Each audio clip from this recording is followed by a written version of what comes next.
అందరికీ నమస్కారం. Bhimireddy Pulla Reddy, political analyst.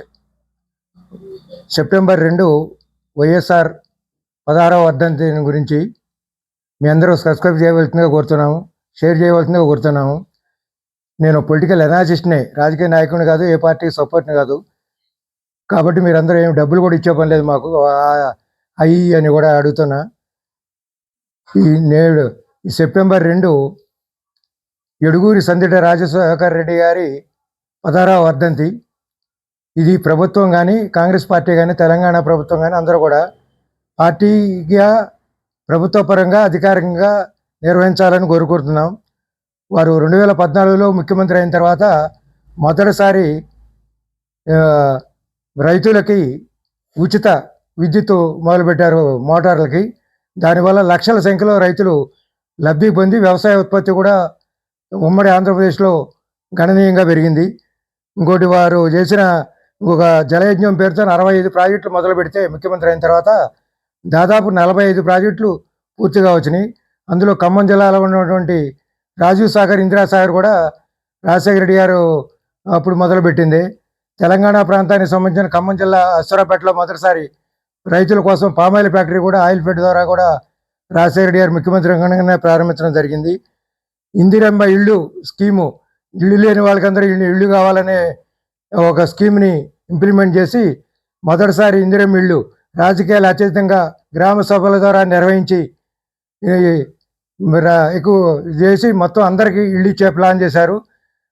ఇప్పుడు ఏంటంటే దానికి విరుద్ధంగా జరుగుతుంది. ఇప్పుడు కాంగ్రెస్ ప్రభుత్వంలో లోకల్లో ఊరికొక ఎమ్మెల్యే తయారై వాళ్ళు రికమెండేషన్ చేస్తున్నారు. కానీ రాజశేఖర రెడ్డి గారు ఆ విధంగా చేయలే. అన్ని పార్టీలు, అన్ని కులాలు, మతాలకు అతీతంగానే గ్రామ సభల ద్వారాగా లక్షల సంఖ్యలో ఇళ్ళు చేశారు. అదే ఒకటి. ఇంకొక మూడో పాయింట్ ఏంటంటే పీజీ రిమెంబర్మెంట్ చేశారు. అదొకటి. రాజు ఆరోగ్యశ్రీ పేద ప్రజలందరికీ వర్తించేటట్టు 108, 108, 104 స్కీములు కూడా రాజశేఖర రెడ్డి గారు ముఖ్యమంత్రి ప్రవేశపెట్టడం జరిగింది. రాజు పల్లెపాట మొదలుపెట్టారు. ఇది పల్లెటూళ్ళలో అన్ని పెట్టి తిరిగి జనం దగ్గర పిటిషన్ తీసుకోవటం. ఉదయం ప్రతిపూట ప్రజా దర్బారు నిర్వహించేవాళ్ళు. మేమందరం కూడా అనేక పిటిషన్లు ఇస్తే దానికి పరిష్కారం కూడా లభించింది. అట్నే జలజ్ఞం పేరుతో 2094, 2004 మధ్యలో విపరీతమైన కట్టుకాటకాల మధ్యలో ఇతను పిసిసి ప్రెసిడెంట్ కింద, రాష్ట్ర ప్రతిపక్ష నాయకుడి కింద ఉండి దాదాపు 3600 కిలోమీటర్ల పాదయాత్ర చేస్తే అనేక జనం సమస్యలన్నీ పిటిషన్ తీసుకొని జనం సంబంధించి తర్వాత ముఖ్యమంత్రి అయిన తర్వాత అవలంబించడానికి చూశారు. ఆ స్కీమ్లోనే ఒకటి ఇప్పుడు సీతారాం ప్రాజెక్టు కింద ఉండి అప్పుడు ఇందిరా సాగర్ పేరుతో శంకుస్థాపన చేసిన ప్రాజెక్టు కూడా ఖమ్మం జిల్లాకు వరప్రధాన అయినటువంటి ఆ ప్రాజెక్టు కూడా రాజశేఖర రెడ్డి గారితో మాంధ్ర పిటిషన్ దృష్టిలో పెట్టుకొని ఆ ప్రాజెక్టు నిర్మించడం గురింది. అంతకుముందు 10 ఏళ్ళు 1994, 2004 మధ్యలో కరువు కాటకాలతో ఉంటే కూడా విపరీతంగా ఏ స్కీములు కూడా కనీసం ఒక్క స్కీమ్ కూడా అప్పుడు ప్రభుత్వం జలయజ్ఞానికి సంబంధించింది ఏమి చేయకపోతే కూడా రాజశేఖర రెడ్డి గారు దాన్ని ఇంప్లిమెంట్ చేశారు. జన హృదయాల్లో ఇవాళ 16వ వర్ధంతి జరుపుకున్న సందర్భంగా ప్రజల హృదయాల్లో చిరస్థాయిగా ఉండిపోయేటట్టు స్కీములు చేశారు.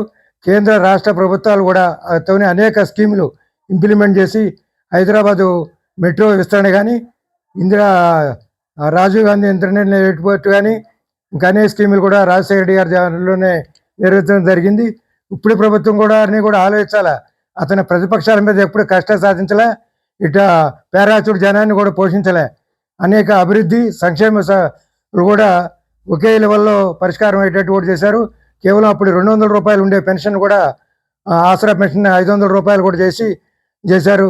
కాబట్టి ఖమ్మం జిల్లాకు కానీ, ఉమ్మడి ఆంధ్రప్రదేశ్కి కానీ రాజశేఖర రెడ్డి గారి చేసిన సేవలు మరువలేనని